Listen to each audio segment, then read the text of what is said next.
দুনিয়াতে অতিরিক্ত ভালো মানুষ এবং নরম হয়ে থাকাটা আসলেই লস প্রজেক্ট। নরম মানুষকে সবাই পেয়ে বসে, সবাই তাকে ভেঙে খায়।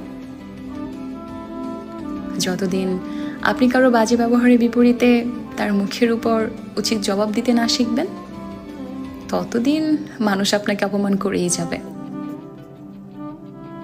কেউ চর মারার মতো কথা বললে তাকে চরটা মেরেই দেওয়া উচিত।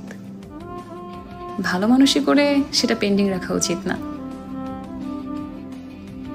কেউ চর মারার মতো কথা বলে আজকে আপনার কাছ থেকে পার পেয়ে গেলে কালকে সে আপনাকে আরও বাজে কথা বলবে। তখন আপনার নিজের মানসিক যন্ত্রণার জন্য আপনি নিজেই দায়ী থাকবেন। তাই স্ট্রেট ফরওয়ার্ড হন, স্পষ্টবাদী হন। কেউ আপনাকে রুট বলবে, কেউ আপনাকে অ্যারোগ্যান্ট বলবে, কেউ বলবে বেয়াদব।